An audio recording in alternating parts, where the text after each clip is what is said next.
Assalamualaikum warahmatullahi wabarakatuh.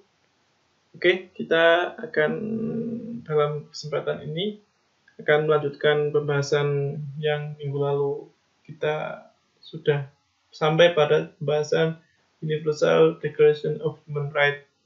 Yang kita pahami itu merupakan sebuah kesepakatan internasional yang dinaungi oleh PBB, sehingga negara-negara yang bergabung dalam PBB akhirnya menyepakati sebuah kesepakatan internasional yang akhirnya di setiap negara akan diratifikasi dalam peraturan perundang-undangannya masing-masing. Kita tahu kemarin kita sudah membahas tentang sejarah bagaimana kemunculan HAM, dimulai sejak Ten of Commandments, sejak bagaimana Thomas Aquinas itu mulai, kemudian muncul Bill of Rights, kemudian di Amerika ada Declaration of Independence, sampai akhirnya pasca Perang Dunia Kedua muncullah Universal Declaration of Human Rights yang di dalamnya mengakomodasi semua hak dasar yang dimiliki oleh manusia yang itu melekat pada diri manusia.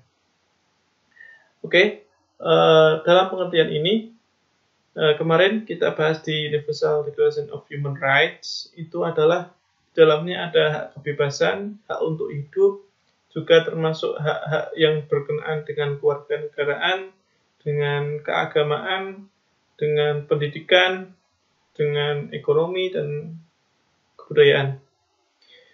Pada kesempatan kali ini, kita akan melanjutkan pembahasan pada prinsip HAM dalam hukum Indonesia. Besok kita akan bahas ICCPR dan hak ekonomi sosial budaya yang merupakan sebuah kovenan atau konvensi internasional tentang hak dasar manusia. Karena pembahasan ini cukup banyak, maka kita akan bagi dua. Yang pertama, pada kali ini kita akan membahas hanya beberapa saja bagaimana HAM itu dimaknai dalam sebuah konstitusi, bagaimana HAM itu kemudian bagaimana HAM itu menjadi muatan dalam konstitusi, dan bagaimana HAM itu dikonstruksikan dalam Undang-Undang Dasar 1945.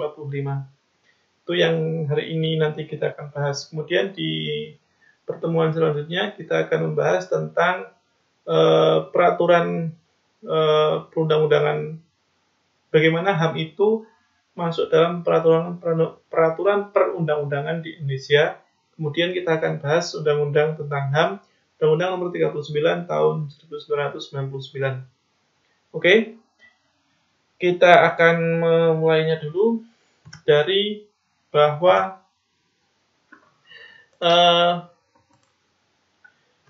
HAM, bagaimana HAM itu masuk dalam sebuah konstitusi negara. Kita tahu kemarin bukan konstitusi atau perundang-undangan yang mendahului HAM ya, tetapi bagaimana HAM ini kemunculannya atau hadirnya ini lebih dahulu sejak manusia itu ada. Bahkan bagaimana HAM ini dimaknai tidak hanya sekedar bagaimana sejak manusia itu ada, tapi bagaimana misalkan manusia itu memiliki hak sejak menjadi calon bayi misalkan dalam kandungan. Bagaimana seorang ibu yang hamil ya, seorang wanita yang hamil, dia mendapatkan hak dasarnya sebagai manusia. Jadi sifatnya kalau kemarin kita ingat konstitusi itu ada dan diuji oleh HAM. Jadi human rights itu posisinya menjadi bahan untuk menguji bagaimana hukum positif yang diciptakan oleh manusia ini benar-benar mengakomodasi hak asasi manusia atau hak dasar manusia. Nah, kita akan mengkontekskan dulu bagaimana konteks HAM dan konstitusi. Oke, ternyata ada pengalaman kelam manusia sejak masa lalu, pengalaman buruk yang berjalan cukup lama dalam berbagai bentuk, yang itu akhirnya memunculkan kesadaran perlindungan hak dasar manusia. Apa saja kira-kira pengalaman buruk atau pengalaman yang kurang enak yang pernah dialami manusia? Misalkan ada peperangan, ada genosida, ada perbudakan, ada human trafficking misalkan. Nah, akhirnya kalau kita masih merujuk tentang Universal Declaration of Human Rights, pengalaman-pengalaman masa lalu itu memunculkan kesadaran nalar humanistik bagaimana hak-hak manusia itu bisa dilindungi semestinya. Ya, ketika ada peperangan, ketika ada genosida, ketika ada perbudakan, ketika ada human trafficking, itu kan bagaimana akhirnya hak dasar yang dimiliki oleh manusia akhirnya harus terenggut, harus hilang akibat perbuatan-perbuatan manusia yang ya itu menjadi pengalaman buruk sejarah kehidupan manusia. Oke. Akhirnya manusia mulai setelah kita tahu ada UDHR ya, Universal Declaration of Human Rights, akhirnya kesepakatan HAM internasional itu akan diratifikasi dalam beberapa bentuk kebijakan-kebijakan negara, sehingga HAM itu nanti akan tergantung political will, bagaimana negara itu menciptakan, mengkonstruksikan sebuah kebijakan politiknya. Oke. Akhirnya sejarah panjang itu, karena dulu misalkan masih belum berbentuk demokrasi, masih kerajaan, masih sifatnya hanya masih sifatnya itu bentuk negara itu masih hanya diturunkan dari raja untuk anaknya dan seterusnya, kepemimpinannya masih otoriter, kekuasaannya masih tirani, itu ya, masih dikuasai oleh setiap orang. Akhirnya HAM tadi yang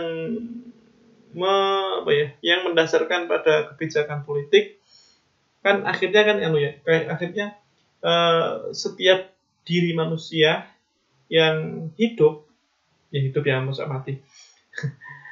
HAM itu yang melekat pada diri manusia itu kan menuntut kebijakan politik sebuah negara. Nah, tuntutan dari masyarakat yang dianggap dalam tanda kutip kelas bawah, tuntutan-tuntutan yang sifatnya humanistik ini memunculkan wacana-wacana negara demokrasi. Jadi akhirnya pengelolaan negara itu tidak hanya dikuasai oleh segelintir orang. Penguasaan negara itu tidak hanya, maksudnya kekuasaan itu tidak dikendalikan oleh beberapa orang yang sewenang-wenang menindas semua manusia, menindas semua rakyatnya, menghilangkan semua hak dasar manusia. Jadi ada tuntutan-tuntutan yang akhirnya harus diakomodasi oleh negara. Tuntutan-tuntutan itu apa? Tuntutan untuk memunculkan sebuah wacana tentang hak asasi manusia. Nah, akhirnya pada pengertian ini, karena HAM ini menuntut bagaimana ada kebijakan konstitusi, kebijakan politik, kebijakan negara yang bisa mewadahi, yang bisa memberikan ruang terhadap hak asasi manusia, akhirnya konstitusi ini dimaknai sebagai sosial kontrak sosial antara pemerintah dengan rakyat. Agar apa? Agar semua human right, agar semua hak dasar, hak asasi manusia itu bisa terpenuhi secara wajar. Oke? Kalau kita pahami, konstitusi itu dalam bahasa Prancis dipandai sebagai constituere, artinya membentuk. Dalam bahasa Latin itu kita pahami sebagai cum atau statuire, yaitu menetapkan secara bersama. Oke? Maka kita pahami kalau di Indonesia konteks UUD 45 itu merupakan kesepakatan hasil musyawarah, bagaimana ada kompromi untuk menyatukan perbedaan, kan gitu ya, untuk menyatukan sebanyak itu jumlahnya suku atau etnis di Indonesia, menyatukan berbagai banyak ribuan pulau, beberapa ratus bahasa, dan keanekaragaman etnis yang lainnya, sehingga terciptalah sebuah kesepakatan konstitusi Indonesia misalkan adalah UUD 45. Jadi konstitusi ini dimaknai sebagai tadi ya, ada kontrak sosial antara penguasa dengan yang dikuasai pemerintah dengan rakyatnya, sehingga dalam posisi HAM ini terbentuklah sebuah kondisi bagaimana human rights yang dimiliki oleh setiap individu dalam sebuah negara itu bisa terpenuhi dan terfasilitasi, bisa dijangkau oleh setiap diri manusia. Oke. Nah, kita berbicara lagi tentang konstitusi. Awalnya konstitusi itu lebih besar konsepnya dari groundwork atau undang-undang dasar 45 kalau dalam Belanda.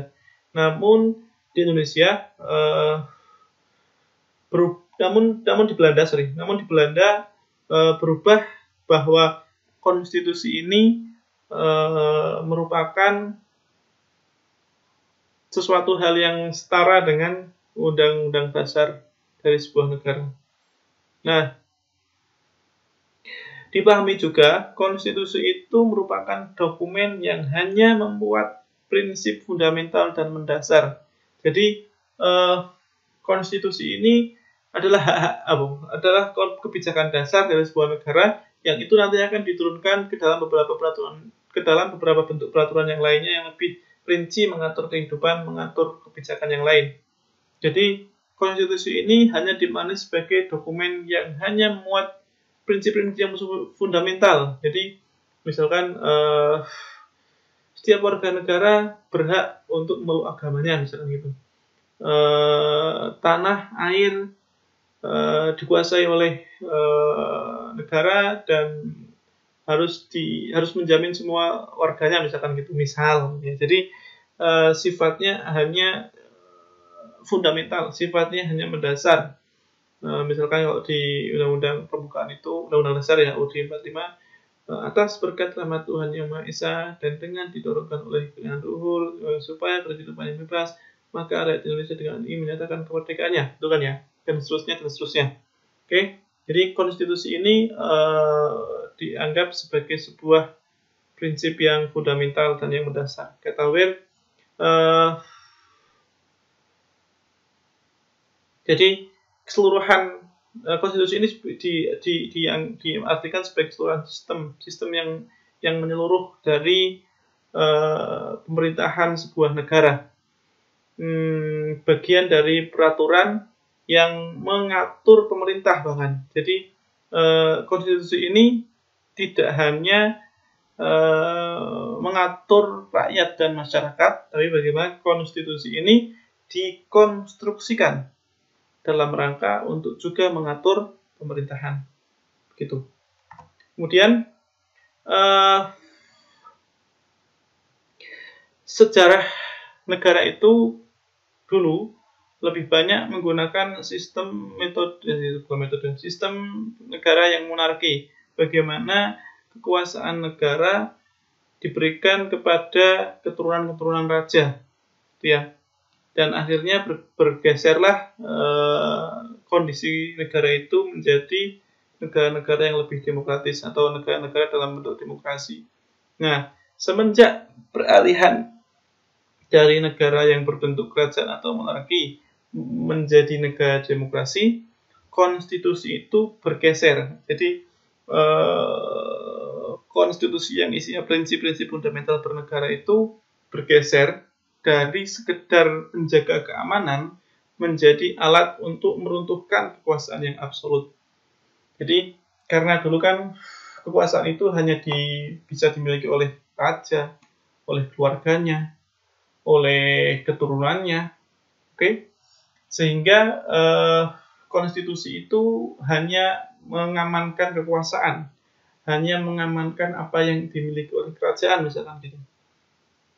Tapi semenjak ada muncul negara demokrasi, konstitusi itu akhirnya meruntuhkan kekuasaan yang dulunya tidak bisa diruntuhkan. Maksudnya gini, mendekonstruksi, menghilangkan bahkan menghancurkan kekuasaan-kekuasaan yang absolut tadi.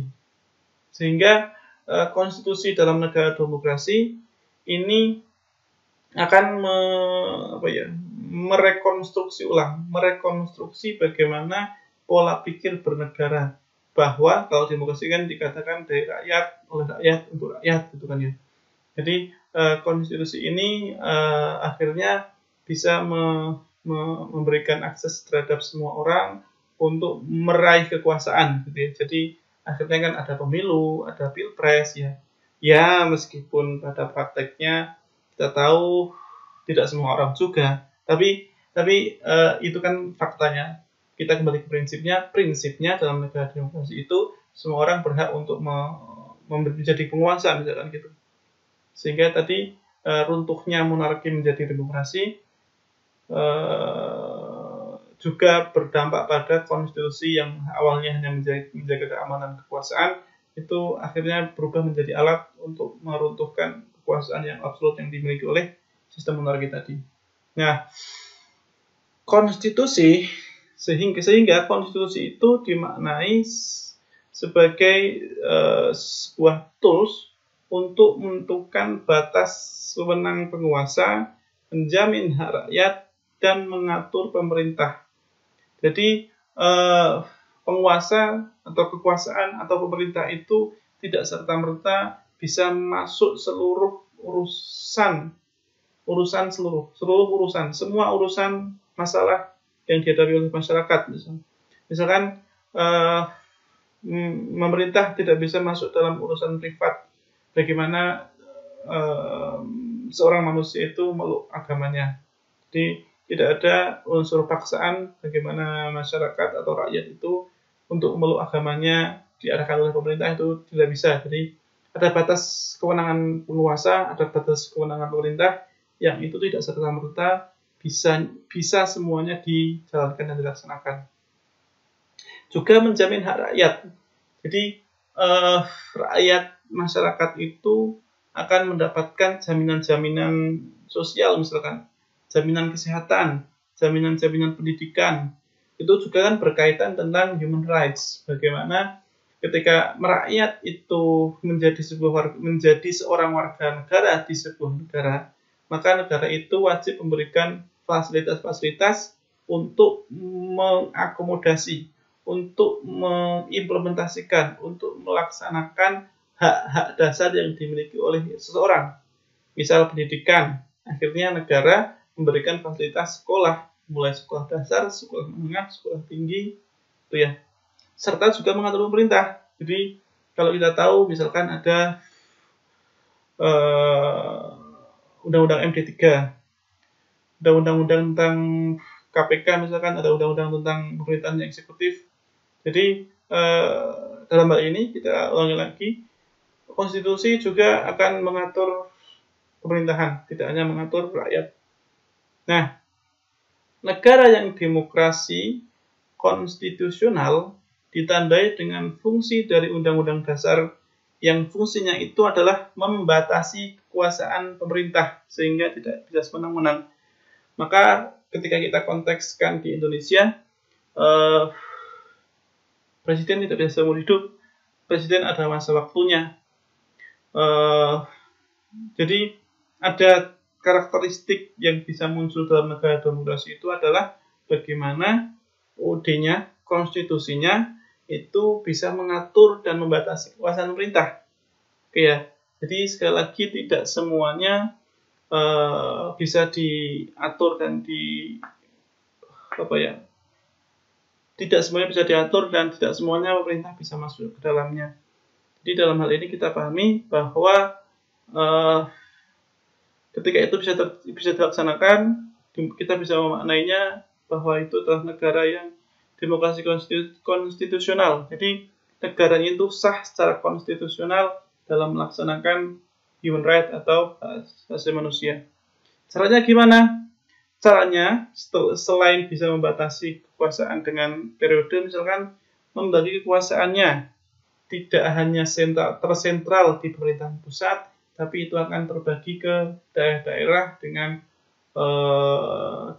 desentralisasi misalkan.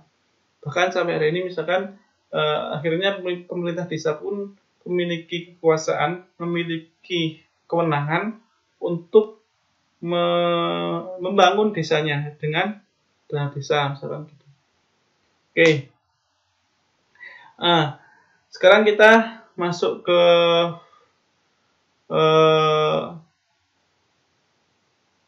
bagaimana konstitusi itu dijalankan. Misalkan di Inggris ada Bill of Rights, ada Declaration of Independence. Jadi ini muncul sebagai yang diartikan sebagai kebebasan, sebagai kemerdekaan. Berbeda itu ketika kita kontekskan di Amerika atau di Inggris dengan negara-negara yang sifatnya komunis. Di negara komunis itu UUD-nya tentang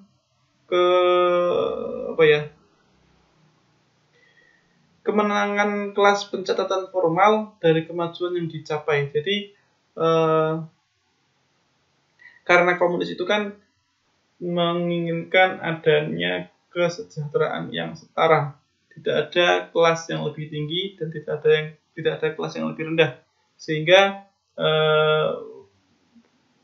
kelas-kelas sosial ini dibentuk untuk mewujudkan kesejahteraan yang seimbang antara kelas-kelas sosial yang lainnya. Jadi dalam negara komunis ada kelas-kelas pencatatan formal yang kemajuan negara itu bisa mencapainya sehingga ada kesetaraan di dalam ekonomi, dalam segala bentuk yang lainnya. Jadi kita pahami tadi ya, ada hubungan HAM dan konstitusi itu ternyata kita simpulkan dalam konstitusi itu harus memuat hak-hak dasar manusia. Yang kita pahami tadi ternyata sejarah yang mengatakan adanya bentuk perubahan dari monarki menjadi negara demokrasi itu konstitusinya akhirnya bisa digunakan oleh rakyat untuk menentukan kekuasaan yang lebih, ya kekuasaan yang absolut. Oke. Juga bisa berbentuk dalam pembatasan terhadap lembaga negara. Ini merupakan efek dari pembatasan kekuasaan. Jadi kementerian agama misalkan hanya mengurusi tentang keagamaan, kementerian ekonomi, kementerian keuangan, kementerian kelautan. Jadi lembaga negara itu tidak bisa misalkan ketika itu adalah kementerian kelautan dan perikanan, dia tidak bisa mengurus tentang olahraga dan pendidikan misalkan gitu. Nah, ini merupakan bagian dari dampak pembatasan kekuasaan. Jadi akhirnya ada terbagi dua ketika lembaga negara itu dibatasi. Yang dibatasi apa? Isi kekuasaannya dan waktu saat dia berkuasa. Bagaimana ketika dalam isi kekuasaan tugas dan wewenang lembaga negara itu diawasi oleh lembaga-lembaga yang lainnya. Jadi ada pola yang saling untuk mengawasi antar lembaga. Juga tentang waktu berkuasanya, sehingga masa jabatan misalkan seorang menteri itu tergantung dari presiden, dan ketika presidennya diganti pun tidak selalu dia biasanya akan mengikuti masa periodenya presiden misalkan gitu. Gitu ya. Oke. Kemudian kita setelah tahu tentang bagaimana hubungan HAM dan konstitusi, bagaimana setelah itu kita ketahui HAM sebagai muatan konstitusi. Jadi HAM itu ada dan mewujud dalam konstitusi. Konstitusi itu kan berisi 3 pokok. Jadi bagaimana hak tentang hidup, hak bebas merdeka, hak untuk berkumpul, hak untuk berkeluarga, hak untuk mendapatkan pekerjaan, hak pendidikan, dan seterusnya, itu harus terakomodasi, terkumpul, terfasilitasi, harus terwujud di dalam sebuah konstitusi.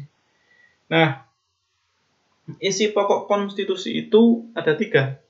ada jaminan terhadap HAM, ada penetapan susunan ketatanegaraan, dan pembatasan tugas ketatanegaraan. Jadi selain tentang HAM, konstitusi itu mengatur tentang susunan ketatanegaraan.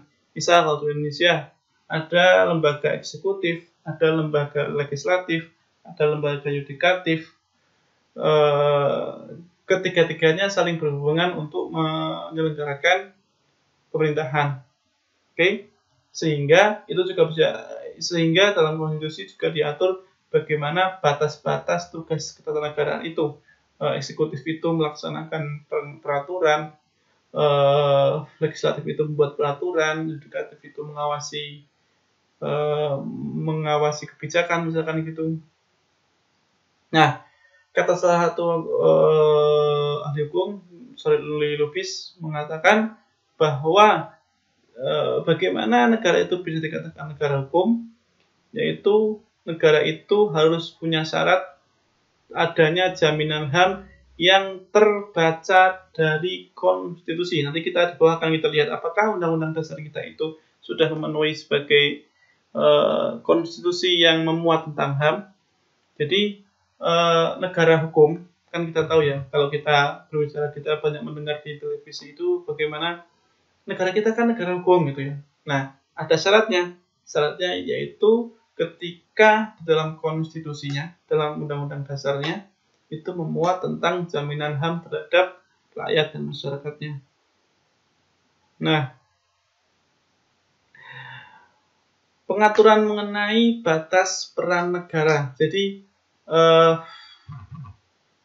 HAM ini dalam konstitusinya berisi tentang pengaturan mengenai batas peran negara. Jadi, bagaimana negara itu nantinya, pemerintah atau negara bisa mengintervensi urusan pribadi. Bagaimana urusan pribadi ini, misalkan ini hanya menjadi urusan pribadi. Urusan pribadi ini bisa diintervensi oleh negara. Misal, urusan pribadi atau ini bukan privat ya, tapi bagaimana masalah-masalah sosial, masalah-masalah individu tentang kemiskinan misalkan. Bagaimana negara itu bisa masuk mengintervensi dengan kebijakannya untuk mengentaskan kemiskinan dan pengangguran misalkan gitu. Jadi semuanya yang dilakukan oleh negara dan pemerintah itu diatur dalam konstitusi. Juga harus ada jaminan hukum akan HAM. Bagaimana misal ketika terjadi pembunuhan, ketika terjadi pemerkosaan, ketika terjadi perbudakan, ketika terjadi peperangan atau yang lainnya. Jadi seseorang itu merasa aman, merasa dia bisa melakukan semua hal yang itu berkaitan tentang HAM. Semua orang itu bisa melaksanakan, mengerjakan apa yang diinginkan, bisa mengimplementasikan hak dasarnya. Itu negara memberikan jaminan-jaminan hukum agar hak itu bisa tercapai, dengan catatan akhirnya orang lain pun harus menghargai hak kita, maksudnya dengan catatan kita harus menghargai hak orang lain juga. Tidak serta-merta kita punya hak tapi tidak bisa menghargai hak orang lain. Itu yang menjadi masalah. Nah, bagian ini kita akan lihat bagaimana apakah Undang-Undang 45 kita ada materi muatan tentang HAM. Nah, kita bisa mulai dari, ini ada beberapa, lebih banyak di bab 10 dan bab 12, dari mulai pasal 27, 28, dan 20 dan 30. Jadi misalkan gini, di pasal 27 ayat 3 itu berisi tentang setiap warga negara berhak dan wajib ikut serta dalam upaya pembelaan negara. Jadi istilahnya bukan hanya wajib ya, tapi bagaimana warga negara itu berhak juga dalam upaya bela negara. Kemudian di pasal 28 ayat A, 28A, setiap orang berhak hidup dan mempertahankan hidup. Oke ya, jadi kita garis bawahi, kita bold bahwa orang di Indonesia, semua orang di Indonesia itu berhak memiliki kehidupan, berhak mempertahankan hidupnya dengan caranya masing-masing. Oke, kita agak bercepat, ada berhak berkeluarga, mendapatkan perlindungan, berkembang, hak untuk mengembangkan diri, hak untuk memajukan diri secara kolektif, hak bekerja, hak dengan kesempatan yang sama dalam pemerintahan. Oke, jadi saya tadi juga sempat bahas bagaimana setiap warga negara, setiap individu dalam negara di Indonesia itu punya kesempatan yang sama dalam pemerintahan. Jadi saya, Anda itu bisa mengimplementasikan, bisa punya kesempatan yang sama untuk bergabung atau untuk dalam hal menjadi seorang penguasa. Jadi gitu ya. Jadi tentang status keluarga negaranya juga. Kemudian di dalam 28E juga dimaknai hak beragama, hak berkeyakinan, dan hak berserikat. Jadi kalau saya memaknai hak beragama itu tidak hanya sekedar dia punya agama, tapi ketika dia memilih tidak beragama pun menurut saya itu juga termasuk hak beragama. Oke, sampai pada 28G, 28H, 28I ini berisi tentang bagaimana muatan-muatan HAM dalam Undang-Undang Dasar 45 kita. Berhak menghormati orang lain, tunduk pada pembahasan, hak untuk tidak disiksa, hak bebas dari diskriminasi, hak identitas budayanya. Jadi tidak ada sifat yang etnosentrism ketika kita dihadapkan dengan kebudayaan lain. Jadi tidak ada diskriminasi ras, tidak ada diskriminasi etnis, tidak ada diskriminasi agama, gitu ya. Jadi ini pada prinsipnya sudah diatur dalam Undang-Undang Dasar 45. Pada prakteknya, praktek itu kan tidak sesuai dengan apa yang diinginkan. Praktek itu tidak selalu sama dengan prinsip. Jadi ada kalanya praktek itu juga menyalahi prinsip, menyalahi apa yang telah disepakati. Oke. Jadi kita simpulkan sementara bagaimana peraturan hukum di Indonesia ini sebenarnya dari konstitusinya sudah mewadahi hak-hak dasar yang wajib dimiliki, yang ada, yang melekat pada diri manusia. Oke ya, itu kita akan lanjutkan pertemuan selanjutnya. Terima kasih. Assalamualaikum warahmatullahi wabarakatuh.